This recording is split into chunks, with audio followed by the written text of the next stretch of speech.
मार्च 2026 की शुरुआत में जब डोनाल्ड ट्रंप ने बड़े आत्मविश्वास के साथ कहा था कि ईरान संकट का समाधान महज 6 हफ्तों में हो जाएगा, तो दुनिया को लगा था कि शायद कोई बड़ी डील होने वाली है। लेकिन आज की हकीकत ने इस भ्रम को चकनाचूर कर दिया है। ना तो युद्ध खत्म हुआ, ना ही शांति आई। इसके उलट पिछले कुछ हफ्तों में इजराइल का वो विक्टिम कार्ड अब पूरी तरह एक्सपायर होता दिख रहा है। दुनिया के सामने अब एक ऐसा सच आ रहा है जिसे पश्चिमी मीडिया के प्रोपेगेंडा से छिपाना अब मुमकिन नहीं। आदाब, नमस्कार, मैं हूं दानिश नदीम और आप देख रहे हैं प्रदेश। आज इजराइल वैश्विक शांति के लिए एक बड़ा खतरा बनता जा रहा है। अब ये लड़ाई सिर्फ हमास या हिजबुल्लाह तक सीमित नहीं है। बेंजामिन नेतन्याहू और उनके कट्टरपंथी सहयोगी भी अब खुलेआम विस्तारवाद की बात कर रहे हैं। गाजा के बाद अब लेबनान और सीरिया उनकी नई योजनाओं के केंद्र में है। लेबनान में जिस युद्ध विराम की उम्मीद दुनिया कर रही थी, उसे नेतन्याहू ने कुछ ही मिनटों में तबाह कर। समझौतों की मेज पर चर्चा चलती रही और दूसरी तरफ इजराइल ने 10 मिनट के भीतर 100 बम गिराकर हजारों मासूमों को निशाना बना लिया। उनका संदेश साफ है, दुनिया चाहे जो कहे, इजराइल वही करेगा जो उसके ग्रेटर इजराइल के नक्शे में फिट बैठता है। दिलचस्प बात यह है कि इस बर्बरता का असर अब इजराइल के सबसे बड़े गढ़ यानी अमेरिका के भीतर भी दिखने लगा है। प्यू रिसर्च का नया सर्वे कहता है कि 60% अमेरिकी अब इजराइल को अच्छी नजर से नहीं देख। अमेरिकी जनता को अब इजराइल की क्रूरता का एहसास होने लगा है। आज इजराइल की तुलना नाजी जर्मनी से की जा रही, जहां यात्रा शिविर और नस्लीय कानून एक सरकारी सिद्धांत बन चुके हैं। यहां तक कि ट्रंप के सबसे कट्टर समर्थक पत्रकार भी अब उनका साथ छोड़ रहे हैं, क्योंकि नेतन्याहू की सरकार अब खुद अमेरिका की बात सुनने को तैयार नहीं है। इजरायली संसद ने हाल ही में एक ऐसा कानून पारित किया है जिससे पूरी दुनिया को हिला दिया है। अब सैन्य अदालतों में पत्थर फेंकने या नारे लगाने वाले फलस्तीनियों को भी आतंकवाद के नाम पर फांसी दी जा सके। ये कानून सिर्फ फलस्तीनियों के लिए है, इजरायली नागरिकों के लिए नहीं। संयुक्त राष्ट्र और अंतर्राष्ट्रीय मानवाधिकार संगठनों ने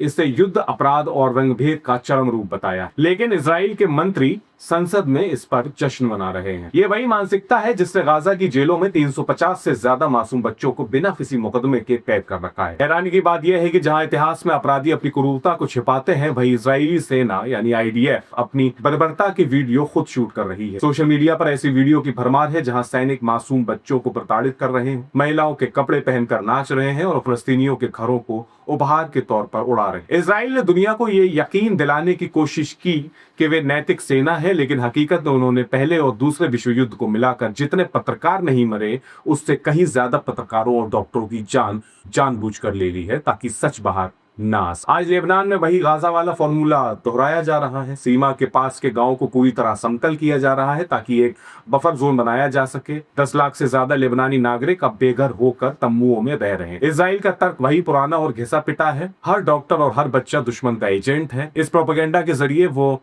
अपनी हर बर्बरता को जायज ठहराते हैं। लेकिन अब आयरलैंड, इटली और स्विट्जरलैंड जैसे देश भी इजराइल के खिलाफ खड़े हो रहे हैं। अंतर्राष्ट्रीय आपराधिक न्यायालय यानी आईसीसी ने नेतन्याहू के खिलाफ वारंट जारी कर दिया है। भारत को भी इस बदलते वैश्विक माहौल में बहुत सतर्क रहने की जरूरत है। विस्तारवाद की ये नीति किसी एक मुल्क तक सीमित नहीं रही। ये एक कैंसर की तरह है जो अंतर्राष्ट्रीय कानूनों को खत्म कर देती। हमें ये सुनिश्चित करना होगा कि मानवाधिकारों और न्याय के प्रति हमारी प्रतिबद्धता किसी भी दबाव में कमजोर ना पड़े। अब समझ आ गया है कि सिर्फ कड़ी निंदा के बजाय इजराइल पर सख्त अंतर्राष्ट्रीय प्रतिबंध लगाए जाए ताकि मासूमों का लहू बहना बंद हो सके। अगर आपको ये वीडियो पसंद आई हो या ये विश्लेषण पसंद आया हो तो इस वीडियो को लाइक कीजिएगा, साथ ही साथ अपने दोस्तों के साथ शेयर कीजिएगा। मैं हूं दानिश नदीम, आप देख रहे थे द देश कोड।